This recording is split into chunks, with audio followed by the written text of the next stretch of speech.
Hi friends, welcome to Sudhasri kitchen. இப்போ நம்ம பார்த்துட்ருக்கிறது பொடி வகைகள். பொதுவாக நம்ம வீட்டில் இன்றைக்கி என்ன சமையல் செய்யணும் அப்படின்னு நம்ம முதல்ல டிசைட் பண்ணிட்டாலே நம்மளுடைய எல்லா வேலையும் சீக்கிரமாக முடிஞ்ச மாதிரி ஒரு ஃபீல் இருக்கும். இல்லைன்னா என்ன செய்யலாம்னு அப்படின்னு யோசிச்சுட்டு இருக்கும்போது எந்த வேலையுமே ஓடாது. அதுக்காக நம்ம இந்த மாதிரி வத்தக்குழம்பு பொடி, கரம் மசால் பொடி, பிரியாணி பொடி, சாம்பார் பொடி, இந்த மாதிரி நிறைய பொடி வகைகள் நம்ம செஞ்சு வச்சிட்டோம்னா காய் என்ன கிடைக்குதோ அதுக்கு தகுந்த மாதிரி டக்கு டக்குன்னு நம்ம செஞ்சு டைம் சேவ் பண்ணலாம். ஓகே, நான் சொல்கிறது கரெக்ட் தானே? இந்த எல்லா பொடி வகைகளையும் நம்ம எப்படி செய்கிறதுன்னு வீடியோக்குள்ளே போய் பார்க்கலாமா? இன்றைக்கி 4 வகையான மசாலா பொடிகள் தான் நம்ம பார்க்க போகிறோம். ரொம்ப ஈஸியானது. நம்ம கடையில் வாங்குறத விட வீட்டில் செஞ்சோம்னா ரொம்ப நல்லா இருக்குது டேஸ்ட்டு. அதுக்காக இப்போ நம்ம எப்படி செய்கிறதுன்னு பார்க்கலாம். முதல்ல வத்த குழம்பு பொடி எப்படி செய்கிறதுன்னு பார்க்கலாம். அதுக்கு முதல்ல வானிலை நான் லைட்டாக சுட வச்சுருக்கேன். லேசாக ஹீட் ஆகட்டும். எண்ணெய்லாம் எதுவும் சேர்க்கணும்னா எல்லாமே நம்ம ட்ரையாக தான் நம்ம வறுக்க போகிறோம். வத்தக்குழம்பு பொடிக்கு முதல்ல மல்லி ஒரு 75 கிராம், இந்த மாதிரி கப்பில் ஒரு கப்பு, கிட்டத்தட்ட இது 75 கிராம் இருக்குது. இப்போ மிதமான சூட்டில் இதை நல்லா நம்ம வறுத்துக்கணும். ரொம்ப அதிகமான தீயில வச்சு நம்ம வறுத்தோம்னா சீக்கிரம் கருத்துடும். நமக்கு வத்தக்குழம்பு செய்யும் போதும் நல்லா இருக்காது டேஸ்ட்டு. அதனால் லேசான சூட்டில் வச்சு லைட்டாக அப்படி வறுத்துக்கணும். வாசனை வர்ற சமயம் பார்த்து நம்ம ஆஃப் பண்ணிடணும். இப்போ மல்லி நல்லா வாசம் வர ஆரம்பிச்சிடுச்சு. இப்போ நம்ம இதை வேற ஒரு பிளேட்டுக்கு மாற்றிடுவோம். அடுத்தது இது ஒரு 50 கிராம் மிளகாய், இதையும் சேர்த்துக்கலாம்.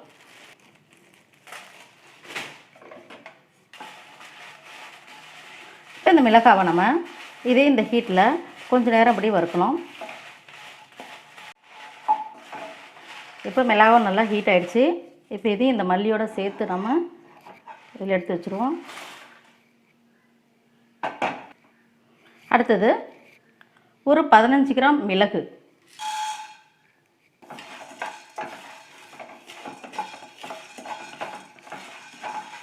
இந்த பேன் கொஞ்சம் ஹீட்டாக இருக்கனால சீக்கிரமாக இதெல்லாம் வறுபட்டுடும்.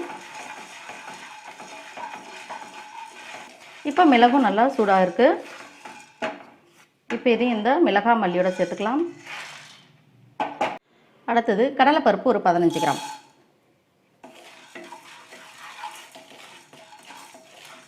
இதே மாதிரி கம்மியான மெஷர்மெண்ட்டில் நீங்கள் செஞ்சு ப்ரிப்பேர் பண்ணி அரைச்சி வச்சுட்டிங்கன்னா அப்புறம் உங்களுக்கு இந்த டேஸ்ட்டு பிடிச்சிருந்துச்சுன்னா அப்புறம் நிறைய கூட நீங்கள் செஞ்சுக்கலாம். கடலைப்பருப்பு நல்லா வறுபட்டுருக்கு. லேசாக கலர் மாறுது. இந்த மாதிரி இருந்தால் போதும். இப்போ இதோடு சேர்த்துக்கலாம். அடுத்தது வெந்தயம் ஒரு 15 கிராம்.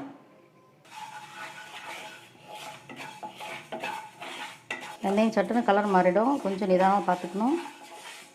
ரொம்ப வறுபட்டுருச்சுன்னா ஒரு மாதிரி கசக்கும். இப்போ வெந்தயம் வறுபட்டுருச்சு. நம்ம இதோட சேர்த்துக்கலாம். அடுத்தது ஸ்டவ் ஆஃப் பண்ணிவிட்டு இந்த ஹீட்டில் நம்ம இந்த ஒரு 1/2 கப்பு கறிவேப்பிலை இதை சேர்த்துக்கிட்டு இந்த சூட்லேயே நம்ம இதை நல்லா ஃப்ரை பண்ணணும். இந்த ஹீட்டில் கருவேப்பிலை லைட்டாக வதங்கிட்டு இருக்கும்போதே நம்ம இறக்குற நேரத்தில் நம்ம 15 கிராம் ஜீரகம் அதுவும் சேர்த்துக்கலாம். அதையும் சேர்த்துக்கிட்டு நம்ம நல்லா கலந்து விட்டுக்கணும். இப்போ நான் ஸ்டவ் ஆஃப் பண்ணிட்டு தான் செஞ்சிட்ருக்கேன்.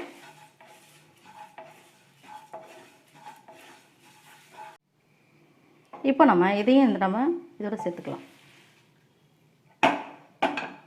இப்போ இது நம்ம சூடார வச்சு அரைச்சி எடுத்துகிட்டு வரணும். இப்போ வத்தக்குழம்பு பொடி நமக்கு எல்லாம் வறுத்து ரெடியாக இருக்குது. இதை அரைச்சி எடுத்துகிட்டு வரணும், அவ்வளோதான். இப்போ இதை நம்ம எடுத்து வச்சுட்டு இது சூடாகிற நேரத்துக்குள்ளே அடுத்தது என்ன பொடி செய்கிறதுன்னு பார்க்கலாம். அடுத்தது நம்ம கரம் மசால் பொடி எப்படி செய்கிறதுன்னு பார்க்கலாம். அதுக்கு முதல்ல நம்ம இந்த வானலியை நல்லா ஹீட் பண்ணிக்கணும். வானலியை ஹீட் பண்ணி நம்ம இதை வறுத்தும் செய்யலாம். இல்லையா வெயிலில் 2-3 மணி நேரம் காய வச்சுட்டும் செய்யலாம்.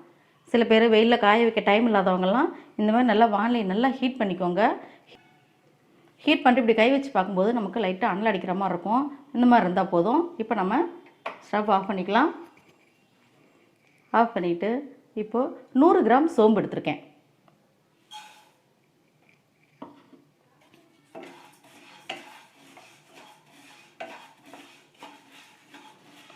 சோம்பு எடுத்துக்கலாம்.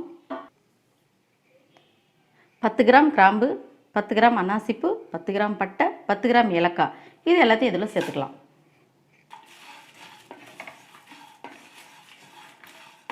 இப்போ நான் எடுத்துருக்கிறது சுருள் பட்டை எடுத்திருக்கேன், அதுதான் நல்லாயிருக்கும்.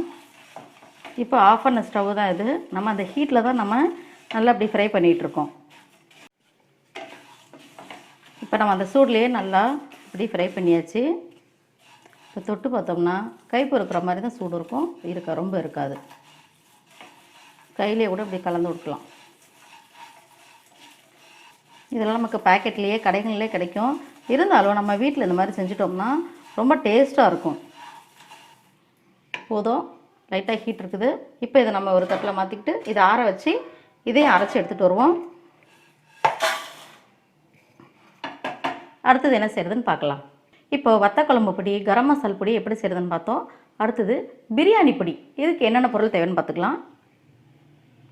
இலை 5, காஞ்ச மிளகாய் ஒரு 5 எடுத்திருக்கேன், வெந்தயம் 1 ஸ்பூனு, சீரகம் 2 ஸ்பூனு, பட்டை 2 இன்ச்சில் கொஞ்சமாக எடுத்திருக்கேன், அனாசிப்பு 1, கிராம்பு 10, ஏலக்காய் ஒரு 6 எடுத்திருக்கேன், மிளகு 1 ஸ்பூனு, சோம்பு 1 ஸ்பூனு, மல்லி ஒரு 2 ஸ்பூனு.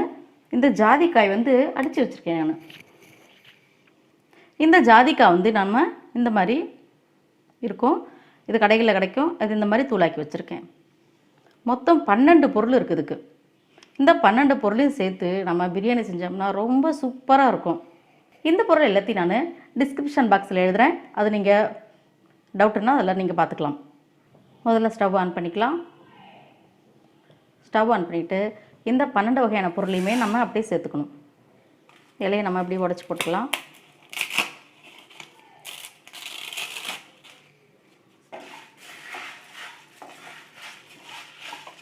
குறைவான தீயில வச்சுட்டு நம்ம நல்லா அதை வறுத்து எடுத்துக்கணும். இந்த பிரியாணி பொடி வெஜிடபிள் பிரியாணி செய்கிறவங்களுக்கு தான் ரொம்ப நல்லாயிருக்கும். இப்போ இந்த மசாலா பொருளெல்லாம் நல்லா சூடு ஏறிடுச்சு. இந்த சூடு கை பொறுக்கிற சூடுக்கு நமக்கு சூடு ஏறினா போதும். இப்போ ஸ்டவ் ஆஃப் பண்ணிக்கலாம். ஸ்டவ் ஆஃப் பண்ணிவிட்டு இது எல்லாத்தையும் ஒரு பிளேட்டில் மாற்றிட்டு சூடு ஆற வச்சு அரைச்சி எடுத்துகிட்டு வந்துடுவோம். இப்போ அடுத்து நாம் பார்க்க போகிறது சாம்பார் பொடி.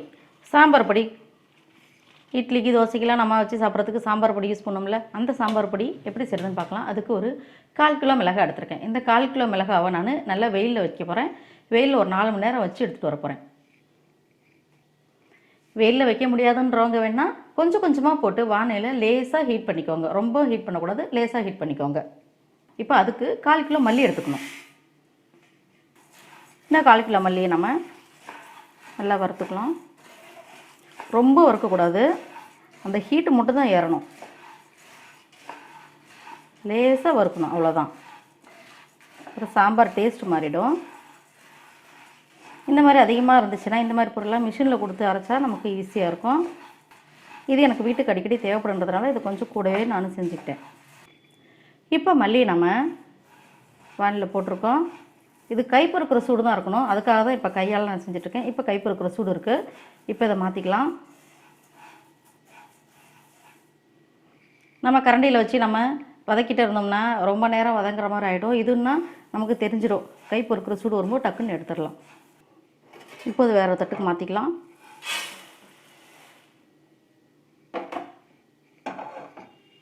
இப்போ மல்லி நம்ம லைட்டாக ஹீட் பண்ணி எடுத்துட்டோம். அதுக்கப்புறம் 100 கிராம் சீரகம், இதையும் அதே மாதிரி நம்ம லைட்டாக வறுத்துட்டா போதும்.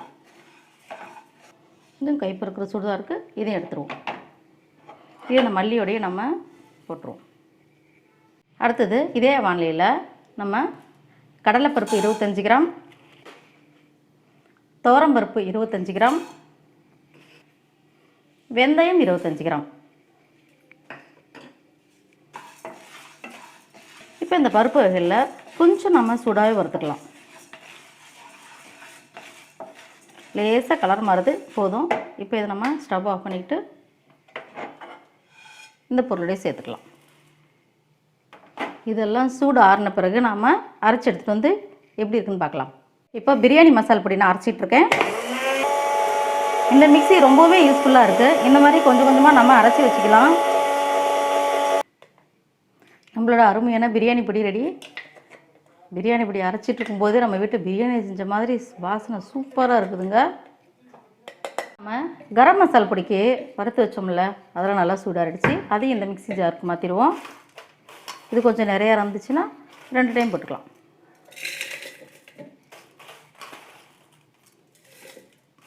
பாருங்கள், கரம் மசாலாவுக்கு நம்ம ரெடி பண்ணது எல்லாத்தையுமே இந்த ஜாருக்கு மாற்றிருக்கேன்.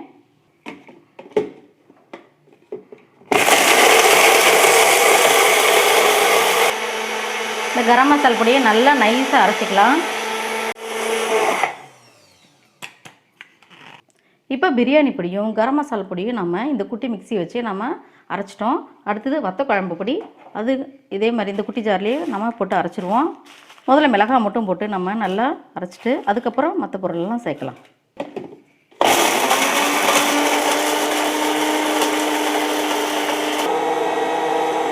இப்போ மிளகாயே நான் 2 டைம் போட்டு அரைச்சிருக்கேன். மிளகாய் 2 டைம் போட்டு அரைச்சோம்ல, அந்த 2 வாட்டி அரைச்சிருக்கேன். கொஞ்சம் கொஞ்சமாக தான் போட்டு அரைக்கணும் இதில். ஆனால் நல்லா நைஸாக வருது, சூப்பராக இருக்குது. இப்போ நம்ம வதக்கி வச்சுருக்க அந்த மல்லி, இதுவும் 2 டைம் போட்டுக்கலாம். எல்லாம் போட்டுட்டு ஒன்றா நம்ம மிக்ஸ் பண்ணிவிடுவோம்.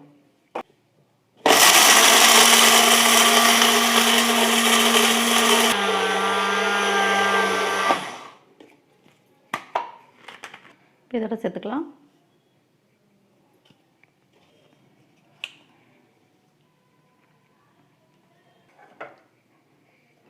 இப்போ வத்த குழம்பு பொடியை நம்ம நல்லா மிக்ஸ் பண்ணிக்கலாம். வத்த குழம்பு பொடியை நம்ம நல்லா மிக்ஸ் பண்ணிட்டோம். இது ஒரு ஏர்டைட் கண்டெய்னர் ஜாரில் இந்த எல்லாத்தையும் நான் மூடி எடுத்து வச்சுருவேன். 1 வருஷம் ஆனாலும் கிடாது, சூப்பராகவே இருக்கும். அடுத்து சாம்பார் பொடி கொஞ்சம் நிறையா அளவு இருக்கிறதுனால அதை மட்டும் நான் மிஷினில் கொடுத்து அரைக்க போகிறேன். இந்த சாம்பார் பொடி மட்டும்தான் நான் மிஷினில் கொடுத்து அரைச்சேன். அது அளவு அதிகமாக இருக்குது. மற்ற எல்லாமே நம்ம இந்த குட்டி மிக்சிலேயே அரைச்சிட்டோம். நம்ம எடுத்து பிரியாணி பொடிக்கு இந்த அளவு தான் வந்தது, மொத்தமே வந்தது இவ்வளோ தான் வந்துச்சு. நல்லா உதிரி உதிரியாக அழகாக வந்திருக்கு. இது நல்லா ஒரு ஏர்டைட் கண்டெய்னர் ஜாரில் நம்ம போட்டு வச்சிட்டோம்னா ரொம்ப நாள் கிடாது, ரொம்ப நல்லாயிருக்கும். நம்ம கடையில் வாங்குறத விட வீட்டில் செஞ்சு சாப்பிட்டா அதோடைய ருசியே தனி தான்.